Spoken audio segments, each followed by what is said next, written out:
Hello everyone, welcome to the Comic Gamer Movie Show. My name's Deshaun, and today I'm here to give you my review of a game that recently came out. I don't quite know when recently it came out, but I know it recently came out. Now, me and Seth were hanging out, and Seth suggested this game to be called The Outer Worlds. Now, I had never heard of this, but Seth told me that Obsidian.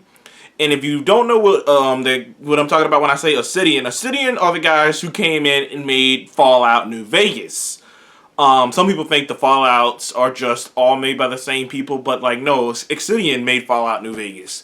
And Fallout New Vegas is pretty much, I would think, at least to me, universally known as the best of the Fallout series, even better than 4 and 3.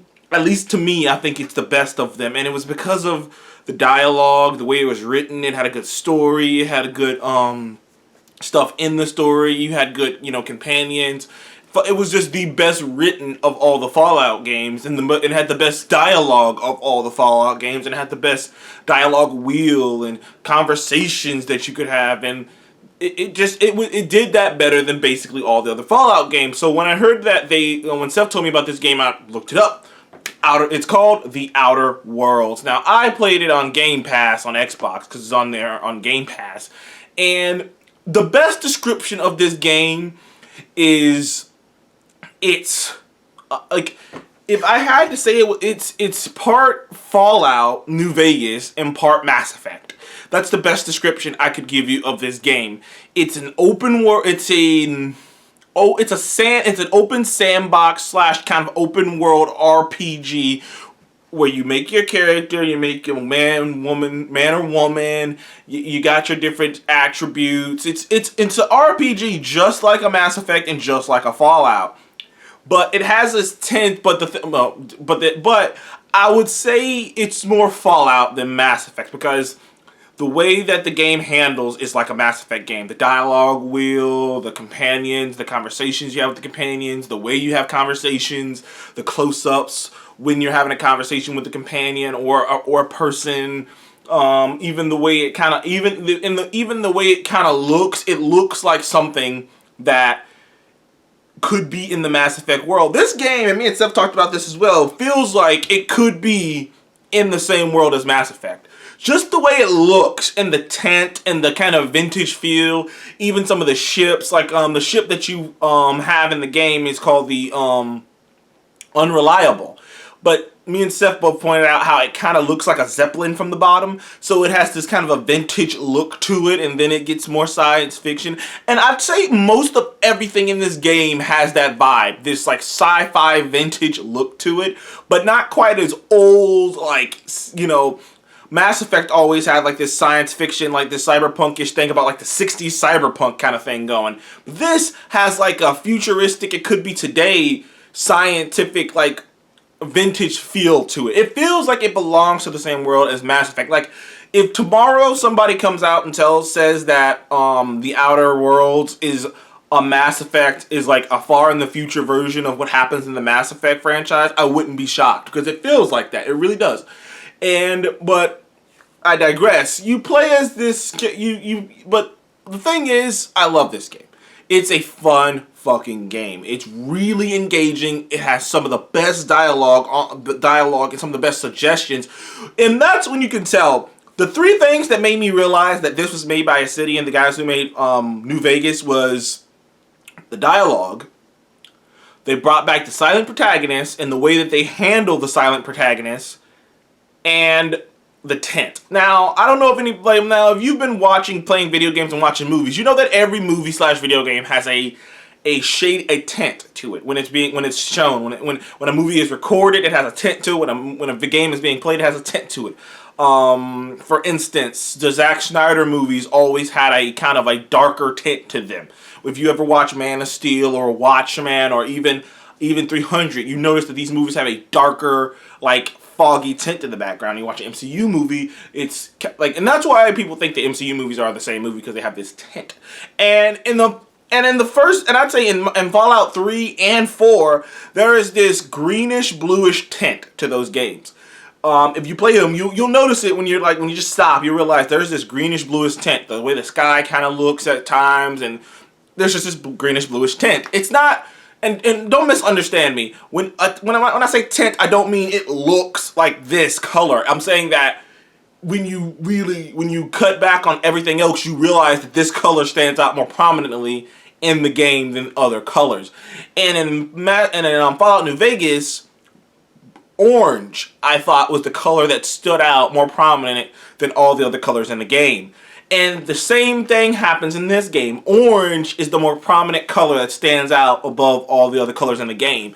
And I thought, and that right then I was like, I know these are the same guys that made the same game. Now, the game, no, I'm not going to get too much into the story because I don't want to spoil it for anybody. But I'll go as far as to say that you start off as this random character that you create. You can kind of give that character context if you want to, and there's different selections that you can choose to upgrade your character and whatnot. But you start off as this random character on this I guess lost vessel that had like 700 people on it, and this kooky / criminal / mad scientist saves you, liberates you. Which, if I recall, he liberated you, but he was gonna liberate everyone, but the cop showed up, so he could only get you out. He liberates you, he saves you, he saves you. He says he needs your help to free all the rest of the people on the ship, but he can't do it by himself, and he's on the run, so he needs you to go do all these things for him to free all those people. And that's kind of the backdrop. You have to travel all over this area of the galaxy, finding to help him save these people. Now obviously it's an open world game, so there's so many other things going on. Now the reason I hate to say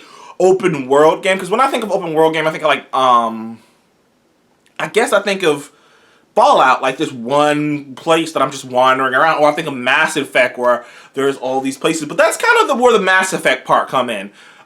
Is even like it's Mass Effect right down. It has many Mass Effect things, right down to the fact that none of the maps you go to are particularly that big. There are some maps that are bigger than others, but most of the time when you go to a planet, you're just in this isolated area inside of the planet. You know what I mean? You're just in this isolated area, which is most games, but none of the maps are that big, but you travel from many different planets, and you do many different side missions when you go there. Now, granted, you have a main through-line mission, but there's there's so many missions that come up just on your way to go do those missions. And that makes it have a unique Mass Effect feel of you globe-trottering all over the galaxy to do all these different missions.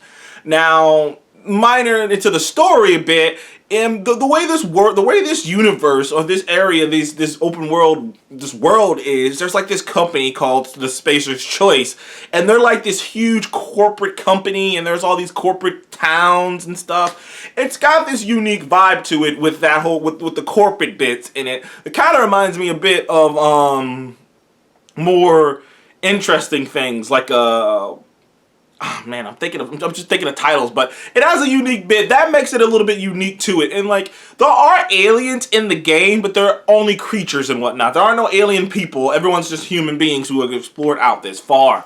All the weaponry, there are weaponry that are a bit high tech, but for the most part, a lot of them are just rifles and shotguns, sawed-offs, and pistols. I mean, there are obviously some high tech stuff, but like I said, this game has a vintage feel to it. Really, it has a vintage feel to it. It's like sci-fi vintage, but and the companions you find, and even the way the companion system really is like Mass Effect 2, because I don't know if anyone who's played Mass Effect knows that when you're about to leave your ship to go anywhere, the whole companion bar thing pops up and you get to choose which companion you want.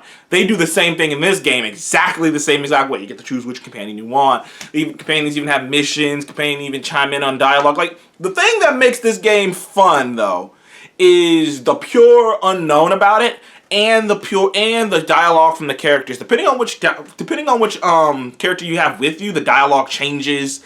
I think that, and by the way, this is another game that's going towards a different way of doing the progression system of like using your XP points to make your character better. In the past, like in a Fallout or something, you had to go to your individual stats, like your strength or your dialogue or your sneakiness or something like that, your tech skills or science skills. You had to go to the individual one and use the points. Now they have this weird system where they're all kind of bundled together, like all your dialogue stuff, like lying and persuasion is like bundled together with your range stuff, like range with a rifle, range with a pistol and stuff. It's all bundled together. Melee stuff, melee with a weapon, melee. Like, it's bundled together, so you spend points on the bundle now. instead of so you can focus on the bundle. So now they made it to where you don't have to go to the individual things. So it makes it a lot faster to upgrade stuff because you can just go to the bundle. But the perk system is just like it's just kind of like a the perk system is they look different, but it's kind of like a Mass Effect, only not a Mass Effect, a Fallout, only not as diverse. Now the other companions have perks too that they can unlock, so that makes it a bit fun. But I'm not gonna get too much into the nitty-gritty details of it. I'm just gonna tell you that this is a game worth buying. I'm having a blast playing it. I haven't had a blast like this in a while in an RPG. I haven't really gotten into an RPG in a while. I haven't played Borderlands 3 yet because I was really not too into the Borderlands series, so maybe I'll pick that up eventually. But I gotta say, The Outer Worlds is one of the best games I've played this year. I don't know how long it is. It was only like 15 gigs on Xbox, which worried me, but so far I've put in a lot of hours into this game, and I don't know how far I got. The game does a good job of distracting you, and I mean that in a good way. The game does a good job of making you intrigued to go off the beaten path, and I feel like certain games forget to do that. Like, this game makes me want to go off the beaten path, just because I want to see what happens, just because I want to see where this goes. So, Outer Worlds, I give a 9. I give Outer Worlds a 9 out of 10. I think it's one of the best games of this year. I have a blast playing it. I haven't even finished it yet, but I just know the ending can't be so bad that I'm going to just turn my back on it. I'm having a blast playing Outer Worlds. I give it a 9. Thank you guys for joining me in the Comic Game Movie Show. Please remember to like and subscribe, and I will see you guys in the next one. Goodbye.